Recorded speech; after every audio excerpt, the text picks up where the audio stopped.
I want to spend a little bit of time talking about my new book out, Epigenetics. The subtitle is The Death of the Genetic Theory of Disease Transmission. And basically, the importance of this new book, which has just been out for a couple of months now, is that it really takes a realistic look at our genetics, okay?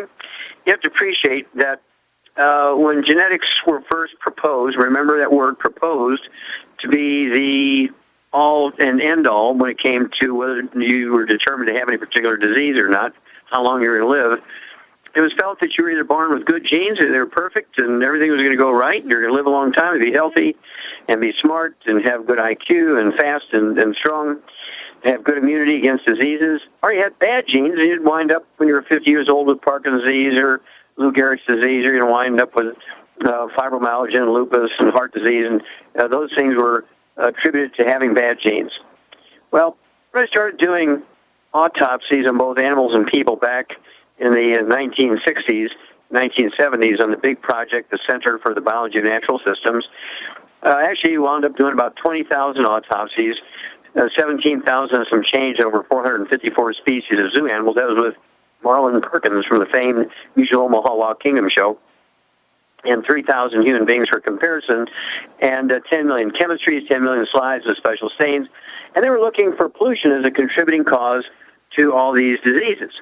Because they had a feeling that it wasn't really all that 100% genetics. And the bottom line of the study, and it came out in a 1,200-page book, which is today in the Smithsonian Institute as a national treasure, truly. And the bottom line of the study was that every animal and every human being that dies of what we call natural causes dies from a nutritional deficiency, not from pollution. That was kind of a shocker to everybody because that was the peak of the interest in pollution. They thought, well, everything is due to pollution. And it turned out to be due to nutritional deficiencies. And then over the years, I discovered the cause-wrenching cure of cystic fibrosis, the cause-wrenching cure of muscular dystrophy. I got fired for the cystic fibrosis thing. Jerry Lewis got fired for the muscular dystrophy thing because doctors hold on with all their might to the last vestiges of their failed theory. They say science advances one coffin, one death, one funeral at a time. And the defender of that theory, when he dies, it moves up a notch or two. Then there's a new defender of the new theory and so on. Well, it turns out we're all born with good genes. We're all born with good genes. Now, that means that for you to reach your genetic potential for health and longevity and wisdom, IQ, speed and strength and disease resistance, you have to give your genes and DNA and RNA all the raw materials they need to achieve that ability, that potential. It's kind of like having a Lamborghini. You can go 300,000 miles. If you change the oil every 1,000 miles, you have a particular quality of oil. But you're Scotch. By just saying, you say, by God and by gosh, I'm not going to spend all that money on that super oil. And so what I'm going to do is I'm going to put 6 quarts of Texas dirt in that car because the odds are there's some oil in that dirt because everybody knows that oil comes from Texas. And if we save that money, we can have a better life and we'll just still get the same result because the car has the ability to go 300,000 miles. So I'm going to kind of back off on the expensive oil and just put 6 quarts of Texas dirt in the car because I know there's oil in there because it's from Texas. Well, that car won't go the distance that one tank of gas would take. It won't go 400 miles because it'll burn up and seize up because of all the soil and sand in that engine instead of oil. Well, the same thing is true. We're given good genes, but you're not going to maximize your genetic potential, which you've all heard that term, by just eating well. You cannot get everything you need from your food just by eating well. There's many, many reasons for that, and that never happened all around the earth. There are areas which we call blue zones today, which these people have 40 times 100-year-olds. We do. They have 100-year-old per 250 of the population. We have 100-year-old per 10,000. It's not by genetics. It's not by what they consciously do. It's just by dumb luck where they chose to live. It just so happens they have most of, or not, if not all of, the essential minerals in the soil required by the genes, DNA, and RNA. We know that rare earths, for instance, can double your lifespan. There are many different species of laboratory animals. They can double their lifespans just by adding these rare earths to their specific diet. And all this information for all 90 essential nutrients, 16 minerals, 16 vitamins, 12 essential amino acids, 3 essential fatty acids, and what you need to do to maximize your genetic potential for health and longevity is in the book Epigenetics, The Death of the Genetic Theory of Disease Transmission. I want you to contact your Youngevity associate and ask for a copy of the book Epigenetics, The Death of the Genetic Theory of Disease Transmission. Every family should have one of these books. It will teach you how to add 25 to 50 healthy years to your life. It will teach you how to avoid every birth defect you can name, and 10 times that many you can name, by giving your youngsters, long before they're old enough to have their own families, the 90 essential nutrients. And by the time they get old enough to have their own family, they'll be well soaked and nourished, if you will, with all these nutrients, 16 minerals, 16 vitamins, 12 essential amino acids. And if they're absorbing everything because they don't have a gluten intolerance, or if they do have a gluten intolerance, just stay away from gluten. All this stuff is in the book, Epigenetics. And everybody will have perfect babies. There's no need to have babies born with birth defects, cleft palate, spina bifida, heart defects, cerebral palsy, Down syndrome. These things are totally unnecessary. Contact your young Givy associate. Ask for the book, Epigenetics, The Death of the Genetic Theory of Disease Transmission. By saving your family, you'll save America. Stick with us. We'll be back with more Truth, Justice, and the Youngevity Way on Dead Doctors Don't Lie after these messages. Okay, Doug, what pearls of wisdom do you have for us today? Well, I thought we'd talk a bit about Alzheimer's, as I've got a Fox News story here that is headlined, 99.6% of Alzheimer's disease drug trials fail, according to experts. And this was actually research from the Cleveland Clinic. And the lead author, Dr. Jeffrey L. Cummings, director of the Cleveland Clinic, Lou Ruvo Center for Brain Health, says that approximately 99.6% of Alzheimer's drug trials are unsuccessful. The data from the clinicaltrials.gov, which is actually a government website that tracks ongoing clinical trials. Experts say they discovered that between 2002 and 2012, 244 drugs were tested and only one was successful. Say with 10,000 baby boomers reaching Alzheimer's risk period, they say they're looking at 5.5 million victims right now and around 14 million by 2050. If they don't develop something, they say yet we're meeting this with a trickle success in terms of drug development, according to this lead author, Dr. Jeffrey L. Cummings. They say the dramatic message is that Alzheimer's disease drug development is in a disastrous state, and we have to change that. Say Alzheimer's memory problems appear to be caused by the formation of two major tissues in the brain, plaques and tangles. They say the plaques form when beta amyloid proteins clump together, blocking cell-to-cell signaling. The plaque appears to come first in the degeneration process. The tangles are twisted strands of protein tau that begin to form. Nerve cells begin to die, causing memory failure, personality changes, and other symptoms in the disease. Currently, they say they've been aiming at preventing the plaque buildup, but the high failure rate suggests that there's a need for a better understanding of the disease itself and a broader focus on other drug targets such as cell-killing tangles. And they say that the economic impact is pretty big, according to the Alzheimer's Association. In 2014, the estimated cost for Americans for care with Alzheimer's disease is $214 billion, and it's estimated to be at $1.2 trillion by 2050. Says, according to Cummings, they say we're investing about $600 million a year in Alzheimer's research, with about $6 billion per year on cancer research. They said at the same time, Alzheimer's is having a larger impact on the U.S. economy. So far, 5 drugs have been approved for treatment of Alzheimer's, yet they only treat symptoms of the disease. Well, that's common with the mainstream medical model, is they only treat symptoms. They don't ever look for the root cause. And you'd have to wonder if they outlawed statin drugs, how these rates of Alzheimer's might change. Well, the rates would go right down, of course, by looking at these amyloid plaques and looking at the nerve tangles and saying they contribute to or maybe the major cause of Alzheimer's disease is like saying wood ashes in the forest after a forest fire, the cause of forest fires. They're actually the aftermath. They have nothing to do with the cause. The cause is a physician ignorance, okay? 75% of your brain weight is the white matter of the brain, the myelin, the stuff that goes away when you get the nerve tangles. And your body doesn't like cavities any place. And so when you have the loss of 75% of the tissue in your brain, you get filled up with amyloid plaque that's kind of trying to backfill the holes. It has nothing to do with the cause of the disease. Neither do the nerve tangles have anything to do with the cause of the disease. And these are caused by a loss of the myelin, which makes up 75% of your brain weight, and 100% of the myelin is cholesterol. It's the statin drugs lowering blood cholesterol. It's a cholesterol-restricted diet that has caused the Alzheimer's disease to go from 0 44 years ago to the number 4 killer of Americans today. And so if everybody were to eat 6 to 10 eggs a day, eat the chicken skin, throw the chicken away, take the 90 essential nutrients, the healthy brain and heart pack to support and promote maintenance repair of the brain, we could cut the rate of Alzheimer's disease by 80 to 100%. There's already double-blind randomized studies that show that. 80 to 100% prevention.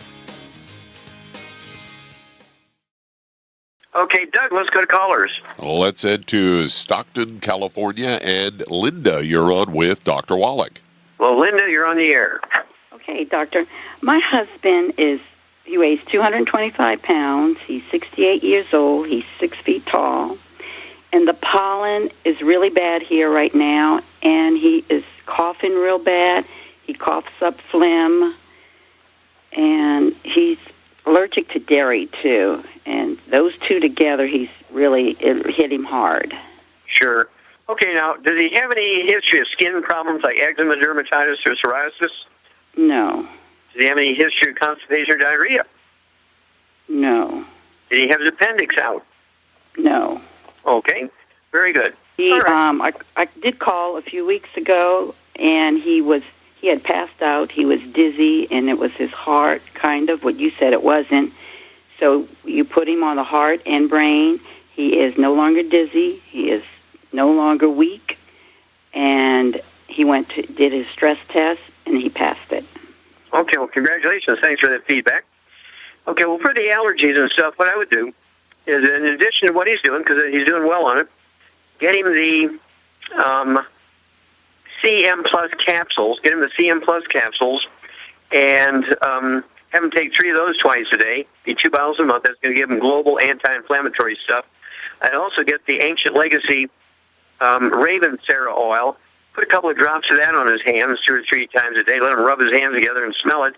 That will shrink the membranes in his sinuses and his nasal passages and help that mucus flow out. And so he may have to do that 2 or 3 times a day. And let's start there. And then give me a call every couple of weeks and bring us up to date and see if we can't make him more comfortable. The main thing, he's not passing out anymore, and he passed his EKG. That's a very good thing. Thanks for the feedback. Okay. I have one more question for you. I have a friend that has gout. Okay. How much do they weigh? He's 230. He's from Fiji. He's 5'8", and he's 45 years old. He's pregnant? No, it's a guy. He's 5'8" tall. What's PG? I'm sorry? So you said, he's from the country of Fiji. Oh, Fiji. F with an F. It's like P as in Paul. Okay, Fiji. Okay, 45 years old, and he's got gout. Okay, 230 pounds, I give him 2 of the healthy, the shortest way is 2 healthy brain and heart packs per month. And that's going to give him 3 selenium twice a day, a full dose of everything else twice a day. And give him the de-stress capsules, 3 of those twice a day, 2 bottles a month. Keep him away from all legumes, and keep him away from fried foods, processed meats, and gluten. We'll be back after these messages. Let's head to Florida. And Cheryl, you're on with Dr. Wallach. Oh, Cheryl, you're on the air. Yes, Dr. Wallach, my brother, calling for him, and he has Parkinson's, and I'd just like to know what we can do to slow this disease down for him. Okay, how much does he weigh? 191 pounds. Okay, and does he have any other issues we need to know about? Any asthma, chronic bronchitis, diabetes, arthritis? No. Okay. And this is your blood brother? Yes. Do you have any of those problems? I have some arthritis. Okay, very good. All right. And let's see here. Char, what would you do for this guy? Parkinson's disease, he needs the 2 of the healthy brain and heart packs, and he needs to get on a lot of eggs. He needs to eat a lot of eggs and butter every day. Okay, very, very good. Exactly right. 2 healthy brain and heart packs per month. That will allow him to have 3 of our selenium twice a day. 1 ounce of the Osteo FX Plus twice a day, once at breakfast, once at dinner. 2 scoops of the Beyond Tangerine 2.0 NutriCrystals at breakfast and dinner. 3 of the EFA Pluses at breakfast and dinner. 3 of the EFAs at breakfast and dinner. All that will be accomplished by the 2 healthy brain and heart packs per month, as Char said. I also want him to have the de-stress capsules, 3 of those twice a day, 2 bottles a month. I'd also have him take 3 of the Immortalium twice a day. That's 3 at breakfast, 3 at dinner. That'll be 2 bottles a month. And as Shar said, it's 6 eggs per 100 pounds of body weight, 191 pounds. I'd have him take 12, 15 eggs a day. He could take up to 25 if he wants to a day, no problem. We actually have published studies on that in the New England Journal of Medicine. So up to 25 eggs a day is not a problem, but they have to be soft scrambled in butter, not oils or margarine. They can be soft poached or soft yolks. That's how I like mine. And then certainly they can be soft boiled with soft yolk. We got to rebuild the brain. And Shar, you've seen somebody with really terrible terminal Parkinson's, haven't you? Yes. Mm-hmm. David Dietrich in Moose Jaw, Canada. Yep. And of course, we've done hundreds of people ever since then. But Dave was a great example. And what is the insurance company? He brought when we went back there 3 months later to do a lecture, he shows up, and he brought the administrative staff of Sun Life of Canada, which is kind of like their Blue Cross Blue Shield. And what did the insurance people say? Well, basically, they said if they don't want to change, they would have to change all their written literature about this, and they didn't want to do that, so they considered it a fluke. Yeah, they considered it a fluke, but we do it all the time. And so Parkinson's disease is actually, and of course, the dietary change, you got to stop the ongoing damage. No fried foods whatsoever, no exceptions. Absolutely no processed meats, no nitrates. That means no deli slices, no sandwich meats, no sausage, ham, bacon, bologna, salami, pastrami, pepperoni, no oils. Got to get rid of all the free radical damage. That means no olive oil, no coconut oil, no margarine, mayonnaise, celery, cooking oil, and no gluten, no wheat, butter, and oats, even in the dog food, the cat food, the bird food, the fish food. And then call us every couple of weeks, Cheryl, and let us know how your brother's doing. We'll be back with more Truth, Justice, and the Longevity Way on Dead Doctors Don't Lie after these messages. Let's stay right there in Florida and head over to Charlie. You're on with Dr. Wallach. Well, Charlie, you're on the air. Hey, Doc, I have a 50-pound, 6-year-old spayed rescued pit bull who is suffering from incontinence. What's your recommendation? Okay. I'm sorry, was it a female or male? Female. Okay. All right. Do they have any skin problems, any hot spots or anything like that? No, sir. Okay. Do they have any arthritis in the back legs or in the back? No.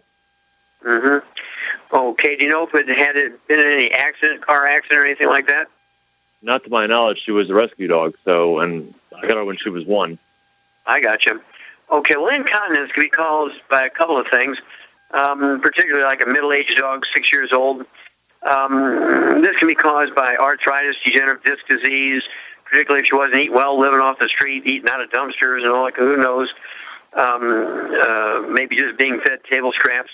They get degenerative disc disease and bone spurs in their back like everybody else. And there's a peripheral neuropathy of the internal lumbar spinal nerves coming out from between the lumbar nerves, which control the bladder, can result in incontinence. That's a very common cause in people, too. My favorite ad on TV is a urinary bladder dragging this woman around from one toilet to the next, okay, looking because she has incontinence and urgency and so forth. That's a possibility. So for a 50-pound dog, Shar, what would you do? You're a dog person. A 50-pound dog has incontinence, maybe has a peripheral neuropathy from maybe some back stuff. What would you give this dog as a nutritional supplement to support and promote maintenance repair of the disc between the vertebrae? I would give them Glucogel. Well, there you go. And Arthrodex, too. Okay. So, 50-pound dog, how much Arthrodex would you give this dog, Shar? There's a scooper in there for, I think it's... 25 pounds. Yeah, so 2 scoops of it, yeah. Very good. So 2 scoops of the food. Yep, it's 1 scoop for 25 pounds of body weight. And I would also throw in, as you say, Glucogel. I'd start off by giving that dog 5 Glucogel a day. Just open them up and dump the powder in the food. Make sure that the food is designed for medium-sized dogs, 50 pounds, 35 to 50 pounds, because the minerals will be right there. And it wouldn't hurt also to throw in a couple of the CM Plus capsules, get some of that anti-inflammatory stuff going in that dog. We see great results in people with the same problem. In a man, the doctor over the phone would say, oh, you probably have a prostate problem, prescribe prostate drugs, and the stuff never goes away. And women, they say, oh, you have a chronic urinary tract infection, UTI, and put them on antibiotics for 20 years, when really it's a back problem. And so Shar is exactly right. The Arthrodex, the Glucogel, and give us a call every couple of weeks, Charlie. I'll bet that dog does well. Okay, Douglas, good callers. Let's head to Oklahoma. And Velma, you're on with Dr. Wallach. Velma, you're on the air. Yes. How can we help you? I've got a friend here. Her name is Velma, and she's right here in the room with me. But she's 85 years old. 7 years ago, she was diagnosed with spasmodic dysphonia. Now, she's 130 pounds, 5'2". She's been on longevity products for the last 2 years, and she's had great success, but she's only 70% better. So she's kind of wanting to know what more to do. She's on the Healthy Start Pack 2.0, 6 EFAs, 4 glucogels, 2 Neurolivs. And then now, when she talked to you before, you had told her to put CM cream in the ears. She did that for 2 months, but she didn't see any kind of result, so she stopped. Yeah, that's good feedback. But what I would do for her is I would increase the glucogel from, what did you say, 4 or 5 a month? Or 4 or 5 a day? Yeah, 4 a day. Yeah, 4 a day. I would triple that up. I would go with the 15 a day. Get 2 large bottles of the glucogel. The reason is, Char, remember our friend from Detroit that had dysphonia, couldn't speak? Oh, yeah, Sarah. Yep. Yeah, Sarah. Mm-hmm. Yep. And she couldn't speak. And after about 90 days, we had her speaking to 100%, and her husband was really angry. He says, I had it pretty good. She couldn't say anything. Now she never stops talking. And basically, this is caused by a squeezing of the roots of the pharyngeal, the glossal pharyngeal nerve, which controls the larynx and the vocal cords. And so it's osteoporosis of the skull, not unusual in an 85-year-old woman. And so I would make sure she's absorbing everything, get her on a gluten-free diet, absolutely no wheat, barley, rye, or oats, absolutely no fried foods, no processed meats or nitrites, no oils of any kind. And then at 135 pounds, I'd get her 2 bottles of the Osteo. So it'd be 1 healthy bone and joint pack per month. Get her an extra bottle of Osteo so she could take an ounce twice a day. It'd be 1 scoop of the Beyond Tangerine 2.0 at breakfast and dinner, 3 of the EFA Pluses a day, 1 at breakfast, 1 at lunch, 1 at dinner. And again, the glucogel, I wanted to take 15 a day, 5 at breakfast, 5 at lunch, 5 at dinner. And I would also give her the Bone Builder. Get her a bottle of Bone Builder and have her take 2 of those capsules twice a day. And a little bit direction. We want to improve the absorption of the nutrients, want to get more stuff going on, the building of the bone in her skull, take the pressure off the roots of that glossal pharyngeal nerve, and you can see some miraculous results. The fact that she's gotten 75% better or 70% better, that's a good thing, but we want to get a little better, so I would add the Bone Builder to her program and up her glucogel, and let's go from there. But make sure she's gluten-free so she's maximizing her absorption of these nutrients. Okay, Doug, let's go to callers. All right, let's head to Florida. And Lori, you're on with Dr. Wallach. Oh, Lori, you're on the air. Hi, Dr. Wallach. Thank you for taking my question. I want to know what you would suggest to someone like myself who wants to try your products, but I recently was told through a blood test that I had the MTHFR mutation gene. And I know that, well, that's that about 48% of the population have this genetic trait, and most people aren't aware that they have it. It's for what? It's a genetic trait. Wait a minute. It's a genetic trait for what? Well, you have a hard time properly detoxifying. And so my question is this. Okay, wait a minute. So how does that manifest itself? You get it from your parents? No. What I'm asking is, you say you're having a hard time detoxifying. Does that show up as a eczema dermatitis? Does it show up as asthma, constipation, diarrhea? I mean, what are your clinical symptoms? No, I don't have any clinical symptoms. What I've been reading on it is that, like, we need to take, people who have this need to take the B12 in the form of methylcobalamin rather than the cyanocobalamin, and we need to avoid the folic acid, and we need folate. And so that's why I was wondering, I noticed I have to read ingredients of everything because I also have a intolerance to MSG, and I know MSG comes in so many different names, and glutamic acid is one of those that sets off migraine headaches. So I was just wondering what you could suggest to me, because as I read the ingredients of the products, there's 3 ingredients right there that kind of go against me. Okay, well, first of all, there is no such thing as a genetic disease. Okay? That's the whole premise of the book, Epigenetics. Hang on, we'll be back. The answer for your folic acid and your B12 problem after these messages.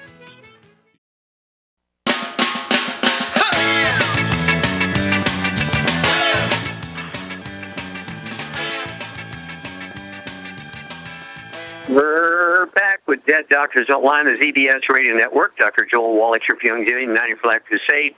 And Doug, let's go right back to Florida. And Lori, okay, when people have difficulties with absorbing B12 and folate and maybe digesting proteins and things, they have a stomach acid issue. And they don't have enough stomach acid. Your stomach environment should be below a pH of 2, with 1 being the most acid, 14 being the most alkaline, 7 being neutral. And people start creeping up by drinking alkaline water, carbonated drinks such as even things benign like club soda, ginger ale, diet drinks, and so forth. And it neutralizes stomach acid, and they have to go in once a month for injections of B12 and have special types of folate, and you can't get it from just eating salad and so forth. This is just really criminal. The doctors push that kind of nonsense. Shar? Yes. How would you acidify Lori's stomach so she can absorb B12? Enzymes, of course. Which one? Ultimate enzymes would they have the betaine hydrochloric acid in them. Very good. We have stomach acid along with our ultimate enzymes. Exactly right. Lori, I would take 1 or 2 of those ultimate enzymes, say 2 minutes before each meal with a couple ounces of water. Salt your food lavishly. I won't use the other L word. Salt your food lavishly with salt because sodium chloride is the raw material to make hydrochloric acid and acidify your stomach. And we'll also, if you have any reflux, belching, burping, bloating, reflux, heartburn, gastric problems, this will all go away when you acidify your stomach because it sterilizes your stomach, kills out all the yeast and bacteria that cause a problem, and you will then be able to get your intrinsic factor to work so you can absorb the B12, and you won't need to go in every month for B12 shots from the doctor. This is the sort of thing which I just want to strangle doctors. I can't believe that they're that ignorant. So it has to be a crime, and they perpetuate this to keep people coming into their office once a month. And then when they're really slow and they need some extra money, they look at you. You're kind of green. We're going to put you in the hospital for a week and run a bunch of tests. And oh, okay. You go to the hospital and get killed. And so that's where I would start. Don't do anything that's going to neutralize your stomach acid. Keep your stomach acid down below a pH of 2, and which means, again, no carbonated drinks.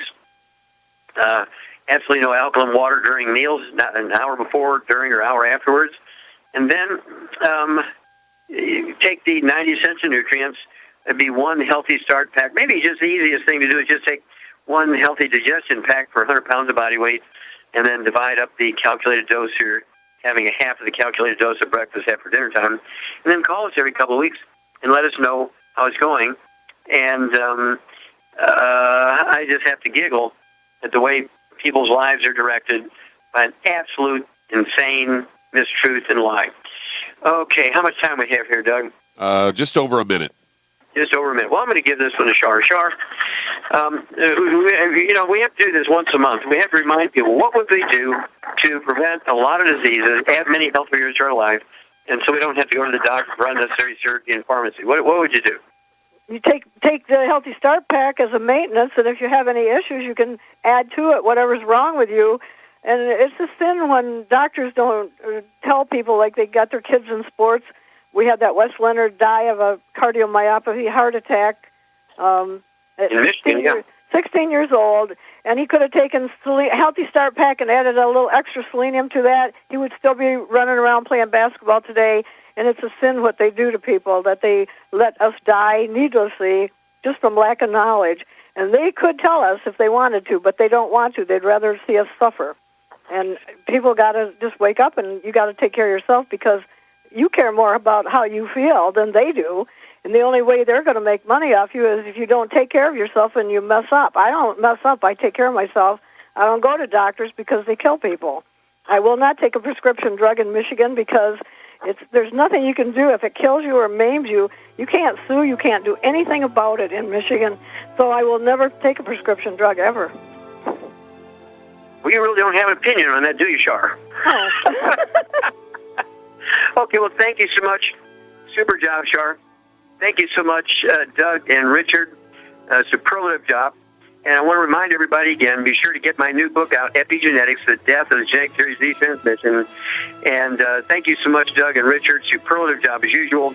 God bless each and every one of you. God bless our troops. God bless our Navy SEALs. And God bless America.